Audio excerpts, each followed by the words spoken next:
What's going on, guys? We're going to find out how good a team of trade deadline players is in NHL 24. Obviously, a lot of big moves. Thomas Hertl probably at the end of the trade deadline was a shocker to all of us, but tons of moves. I'm only going to be using the trades now from the week of the trade deadline. So no Elias Lindholm, no Chris Tanev involved in this team, but as you can see, they're still very solid, 91 overall. Have them in the Central Division just because usually Central's a bit weaker, so hopefully that gives us a better chance to make the playoffs. Alright guys, so next I'll show what the team is looking like. Again, they're 91 overall, so you think they'd be kind of stacked. I feel like this team doesn't really look like a 91 overall team. A lot of depth, but really only a couple star players, one of them being, of course, Jake Guentzel, 89 overall in-game. I'm actually using EA's updated trade deadline roster, so all the other teams are going to have their new players. Also, too, I noticed there were like a few rating changes. I think, for instance, Kuznetsov, when he got dropped to 83, after clearing waivers and getting traded at 50% retention for only a third-round pick. I've got Hertl, of course, first-line center, definitely like the biggest surprise trade of the deadline, arguably the biggest trade. To Foley there on the right wing, I think, because it's a pretty solid first line. Tarasenko on the second with Kuzi and Middlestat. You got Duclair on the third with Wenberg, Roslovic. So we got the two New York guys together.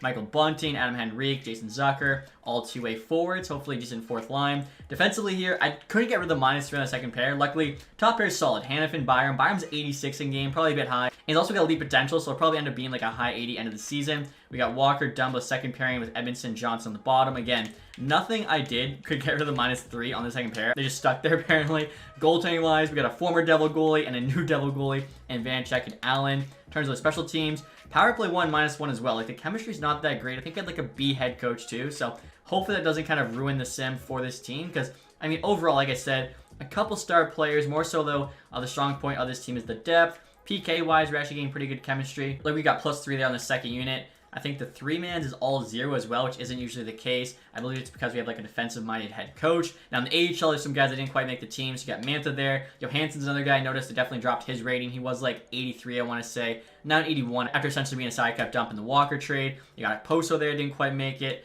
Colin Miller, and then in net, Kakkonen. So a few extra guys there in the A. And in terms of the captaincy guys, I just gave it to the players who I felt were involved in the biggest trade. So Hertl there ran a C with Guentzel and Byram both ran A's. They're also, of course, the 3 guys there on the thumbnail. So before we get started, guys, I will show you the rating. Again, hopefully this team can do well. Right now, Toffoli there, our leading scorer, averaging a little over a point per game. You can also take a look at the jerseys. Obviously, just going with like a standard T logo. Right there's a look at the away, the home. Of course, going with like the black, white, and red color scheme. The alternate there, I actually use like the chrome helmet and gloves. The red one's the alternate, the black for the home. Kind of look kind of cool. So rating-wise, 96 offense, 91 defense, 84 goaltending.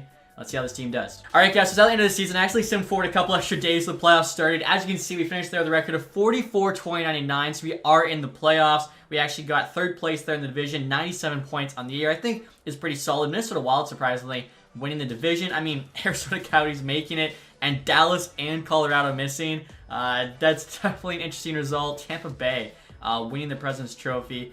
Also kind of nuts. So take a look here and see. Yeah, Arizona there. I don't know how they get in. Any surprises? I mean, Colorado's the big one. Like, they literally loaded up at the deadline this year. Somehow don't make it. Even though, like, Kings, second last. St. Louis was the worst team in the league. 57 points. Now, in terms of goals for, we weren't at the top of the page, but goals against, we actually had one of the best in the league. Third best there behind only Tampa Bay and Vegas. So somehow the defense and goaltending was a strong suit of this team, even though I thought, you know, our forward group was actually the best part. Toffoli there, leading scorer, he put up a point per game. Hertl there, almost a point per game at 79. You got Guentzel, 76. Middlestat at 50. Tarasenko.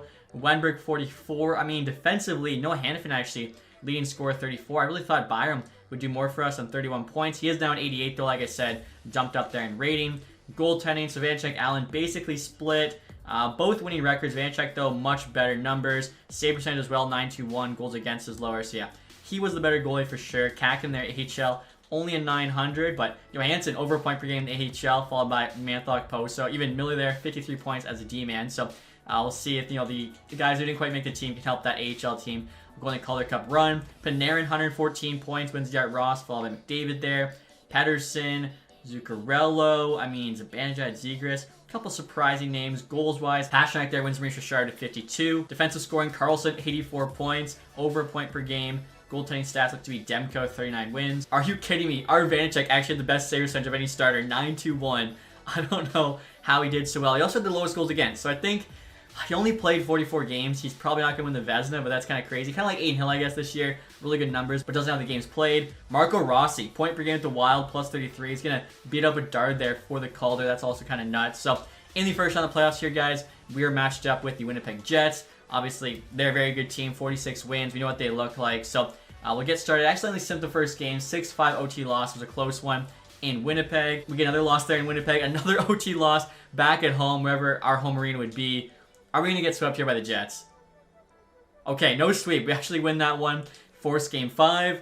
And we win in Winnipeg. Force game 6. Can we get a game 7? We do not. So unfortunately, lose game 6 there, 5-4. I mean, 3 of our losses came in OT, so clearly, you know, it was a tough battle. Unfortunately, though, first round exit for this team. And Gensel there was our playoff scoring leader, 7 points. He also had almost a goal a game, which is pretty good by him. And check this out, guys. The playoffs are now complete. The Stanley Cup champions are the Carolina Hurricanes, who I think probably made 2 of the best trades at the deadline. Getting Gensel for pennies on the dollar, also too, taking a chance on Kuznetsov, getting Capitals retained 50%, not just this year, but next.